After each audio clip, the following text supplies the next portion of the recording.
Welcome to Turn the Page, the official podcast of the Syosset Public Library.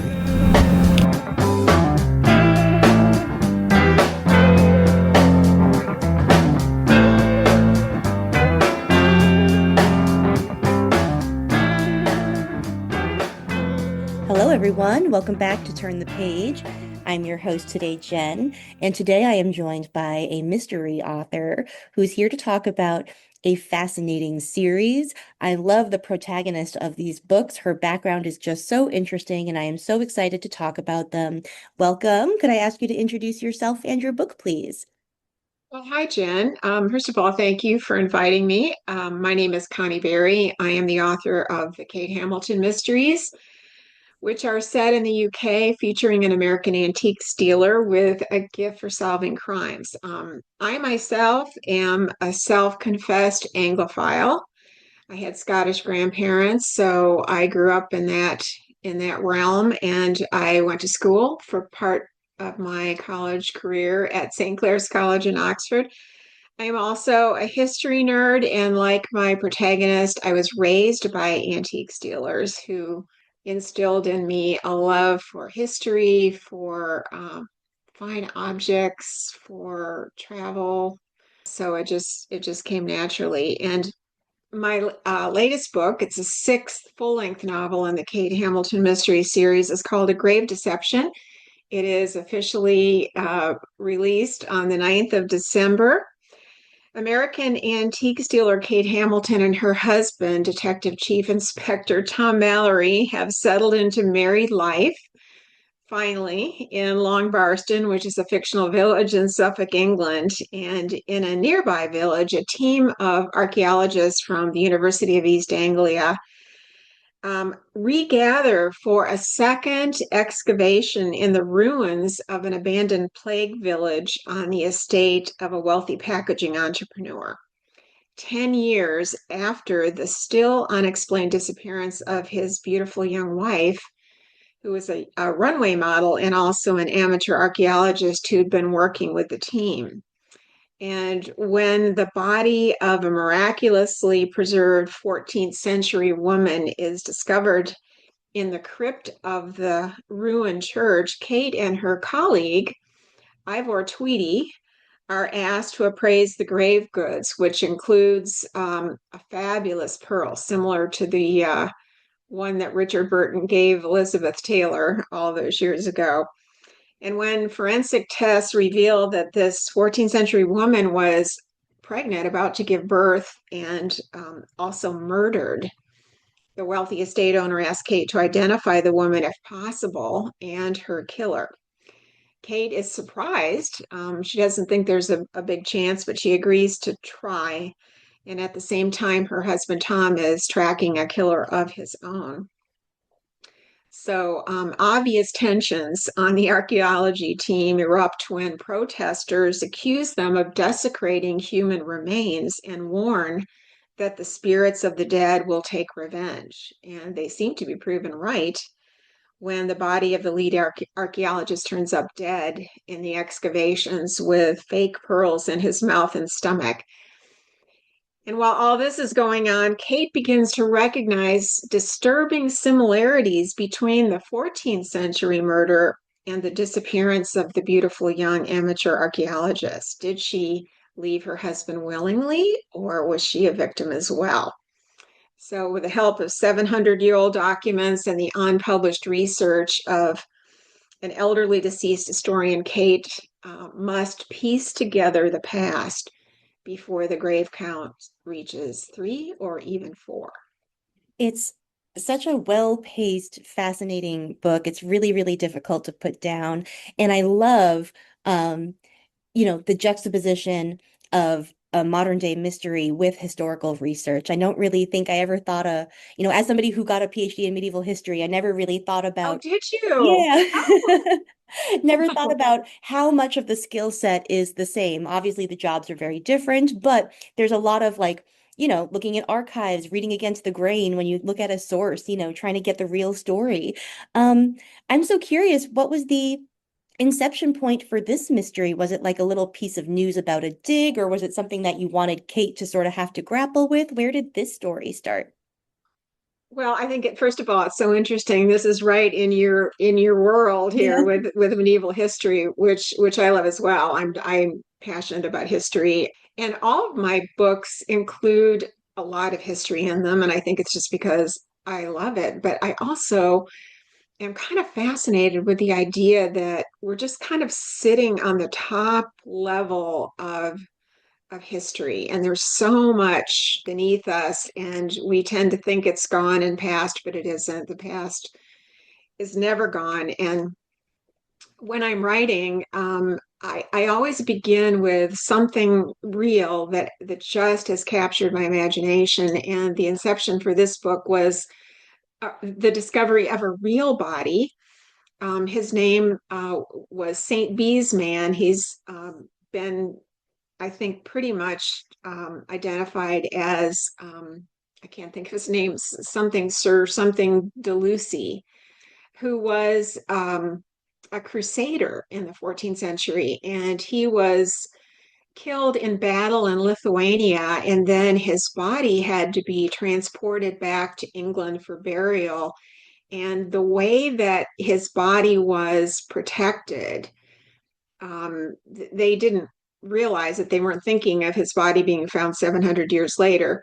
But just the way they did this made it so that his body was miraculously preserved. So when archaeologists found him, they thought maybe it was a couple of decades old. He was so well preserved. There was liquid body in his lungs. They could, I mean, he was just so well preserved. Of course, the moment his body hit the air, it started to deteriorate right away. They put him in a cold storage in a nearby mortuary, but they had to do forensic tests very quickly to figure out how he had died or possibly who he was, and then they reburied him. So I was just so fascinated with that because for me, it's like almost touching history. It's almost like time travel. This body was like a time traveler. You know, it came 700 years into the future and was discovered, and people could see him and could figure out who he was.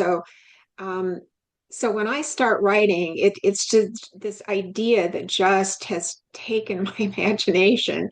And I think, oh, that would be just a very cool plot. Mm. That is pretty much, I think, that feeling is what drove me to study history because I was Yeah. always fascinated by those moments, where you are reading about a person or looking at a source, whether it's a Yeah. text or a physical thing, and all of a sudden it goes from like feeling like you're reading stories, to feeling like, oh, this is a real Yeah. person who lived a real life. And, that is just such a fascinating feeling that I think drives a lot of Oh, historians. it is. Mm. And I actually remember that the first time that happened to me, I was just a child. I must have been maybe 7 or 8, and we had gone on a trip. Our family had gone on a trip out west, and we were in Colorado.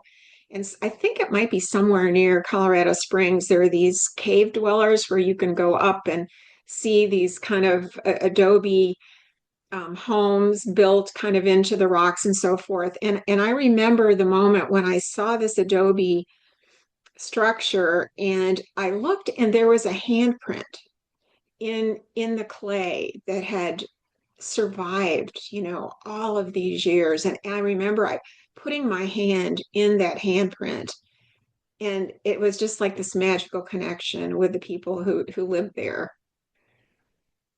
So, something that I really enjoy about mysteries in general are that they are a great vehicle for exploring a subculture or getting it within like a enclosed system and getting to know all the people in it and how it functions. And I love how this book does it for academia at large, but also for this dig in this book.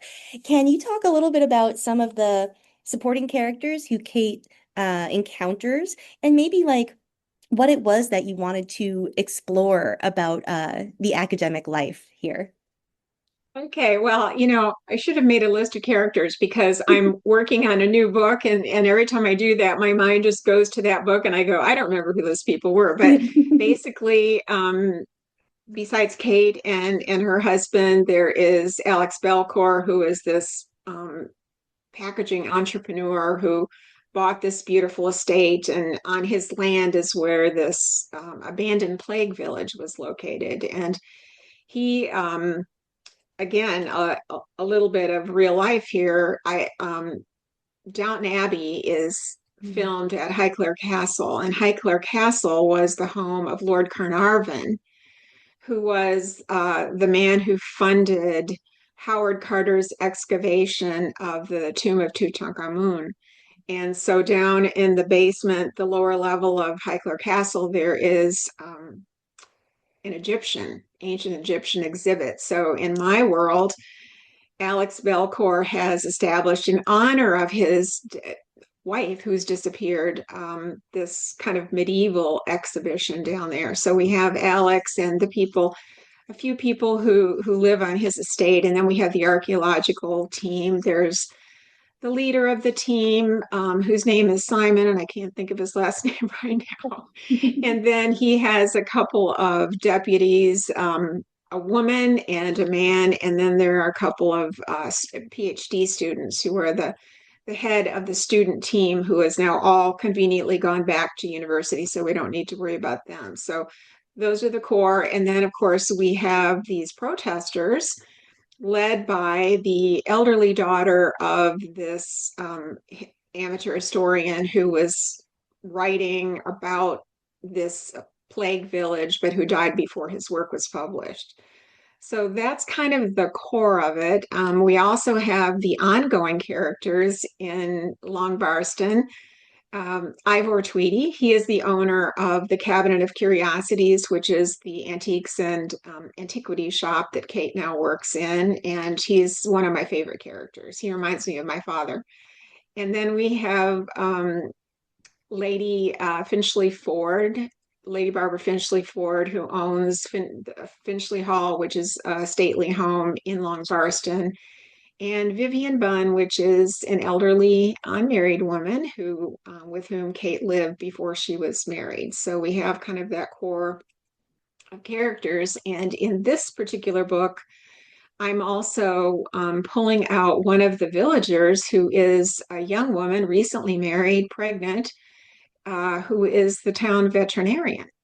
That really is one of the great joys of writing, is to have this cast of characters. But in just about every book that I've written, I've pulled one of them out to kind of be the sort of main person around whom this particular plot revolves. And in this case, it was the veterinarian. I do like when you get to know characters over time, getting to encounter new facets of their personality, putting them in new situations that tells you new things about them.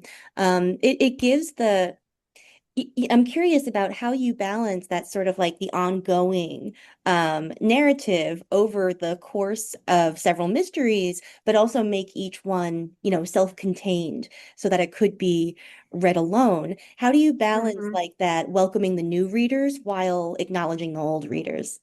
I'm so glad that people often say this can be read as a standalone. I really love that, and I do have to confess that when I started out, I didn't intend necessarily to do that. But each story is a self-contained story, so I do introduce the characters, not in great detail, but um, I want them also to be, and they are, in my mind, real people with lives that change and grow. They have pasts. I'm kind of obsessed with the past, as you could probably tell. And so each one of them has a past that in part determines how they behave in the present and how they might behave in the future. But they can't be static. So there is an overarching story that is still in process in my books. And so I love to kind of end my books with something new that may or may not happen to these characters in the future. Nice. Yeah, it gives you a sense of closure for the story, but also a sort of anticipation of what will come next, which I feel like is a fine balancing act to do as a writer. Yeah. So in terms of how you depict the dig and all of the people involved. I was so struck by like the first appearance of the Professor Simon because he is very his personality is very striking, but also like is very reminiscent of some of the male academics that I encountered while That's I was, great. yeah. And I think that a lot of people think that academia is this like, oh, quiet, peaceful, just people alone with their books, like, minding their own business. But like, I think, like most mysteries, there is like a seedy underbelly, sometimes, or like a lot more Yeah. darkness than people think. Yeah, I think that is so true. And that's a great thing for a mystery writer when you understand that, or there are things that you might not realize. But there is a lot of competition in the academic world. There is a lot of jealousy. There is a lot of manipulation. People are always trying to promote themselves. People that have a little power, like the lead archaeologist. There's one character, one of the young PhD students, who's trying to get his doctoral thesis approved, and Dr. Simon will not do it because, well, I won't tell you why he won't do it, but he has a good reason to do it. But he enjoys his power over the other people on his team, and I think that's true. And I also enjoyed creating one character who is an academic himself, but who is a little bit standing outside of all of this and who can kind of explain this to Kate. And so she understands a little bit of what is going on. But yeah, the world of academia is a great setting for a murder mystery, I Mm. think. Yeah, I think any community where like from the outside the stakes seem super low, but when you're on the inside, Yeah. those stakes are life or death, is a really great place to set that kind of mystery. Yeah, very true. Yeah. Yeah, and I had a lot of fun actually contacting archaeologists. So I had a couple of archaeologists from the UK that I contacted.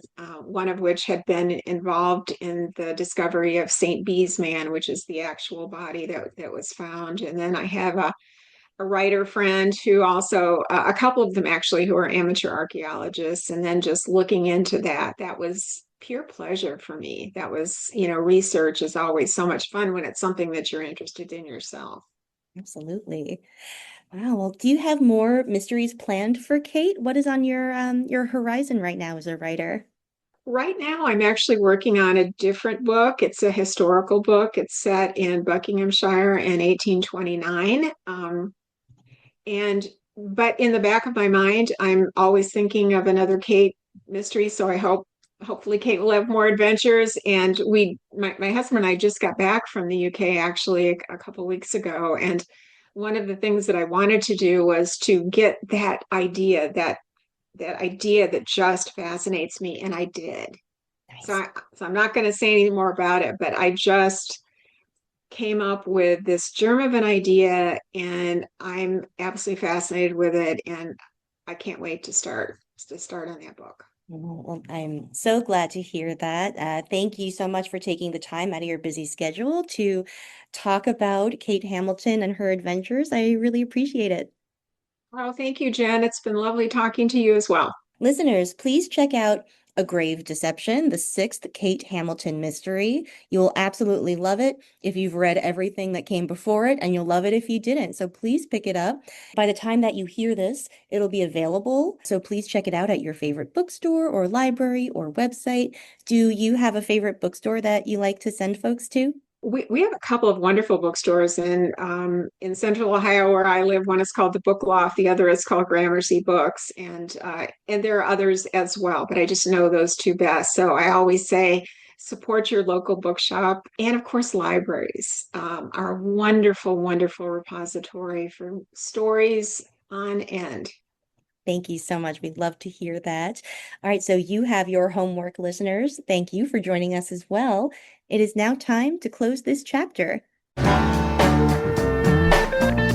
It's time to close this chapter of Turn the Page. Join us for the next episode.